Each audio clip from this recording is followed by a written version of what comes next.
Obrigada, Sra. Presidente. Cumprimento a Sra. Presidente, os senhores e as senhoras deputadas e cumprimento naturalmente a Sra. Secretária de Estado.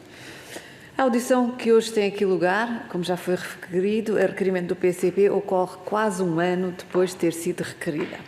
O tema é recorrente, tem a ver com a proposta do PCP de reverter a criação do SICAD e a atribuição de competências operacionais às ARS com a consequente extinção do Instituto da Droga e da Toxicodependência. Esta alteração da estrutura organizacional do combate às dependências foi uma reforma operada há já cerca de uma década e que o PSD continua a considerar conceptualmente positiva, visando a criação de condições para uma melhor coordenação institucional e integração de medidas no domínio da toxicodependência. E registro que a Sra. Secretária de Estado referiu hoje aqui nesta audição que não regredimos significativamente em termos de indicadores. Portanto, a proposta do PSD não é assim tão sem valor como aqui já foi referido. Evidentemente, cabe depois ao planeamento e aos seus executores alcançarem ou não os objetivos e as metas de saúde fixadas na política nacional para a área da droga e das demais dependências, e é a prática, como sempre foi, a determinar o sucesso alcançado pelas referidas políticas. Se tal não foi alcançado nestes 8 anos, ao Governo do Partido Socialista e, em parte, ao PCP, se deve o resultado.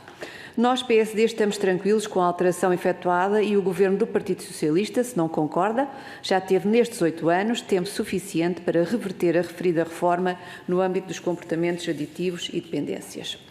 Em todo o caso, gostaria naturalmente de ouvir a Sra. Secretária de Estado, enquanto tutela do SICAD, sobre a proposta do requerimento do PCP que hoje discutimos.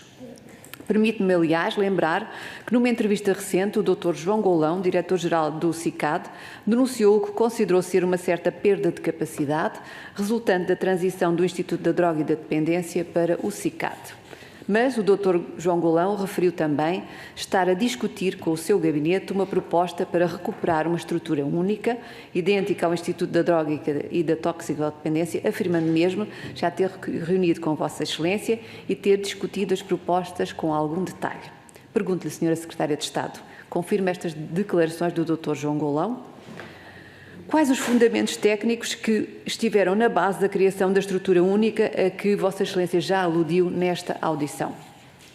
Uma outra questão, agora mais focada na realidade social do nosso país. Na referida entrevista, o Dr. João Golão disse ainda que, e cito, o silêncio em torno dos problemas da droga tem sido excessivo, referindo-se em particular a uma proposta da Câmara Municipal do Porto no sentido de que o Governo pudesse criminalizar o consumo de droga na rua, uma realidade em algumas zonas dessa cidade, como, por exemplo, o bairro da Pasteleira. Sabemos que a abordagem desse problema complexo deve ser multifacetada, mas também não podemos ignorar os problemas de insegurança que desse consumo a céu aberto resultam para as populações e também os fenómenos de criminalidade que não raro lhes estão associados. Assim, Sra. Secretária de Estado, pergunto-lhe: considera que o consumo de droga na rua deve continuar descriminalizado? Ou considera que devem ser ponderadas medidas legislativas e preventivas que demovam eficazmente essa forma de consumo, que é um problema consabidamente grave, principalmente na cidade do Porto? Finalmente, uma última questão.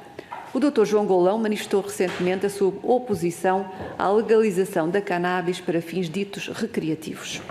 E sabemos que a cannabis tem efeitos e riscos prejudiciais à saúde humana, provocando o seu consumo psicopatia, psicose, ansiedade, paranoia, entre muitos outros efeitos nocivos. Pergunto-lhe, pois, se Vossa Excelência concorda ou discorda da liberalização do consumo e cultivo de cannabis sem prescrição médica, o mesmo é dizer, sem ser para fins medicinais. Muito obrigada, Sra. Presidente.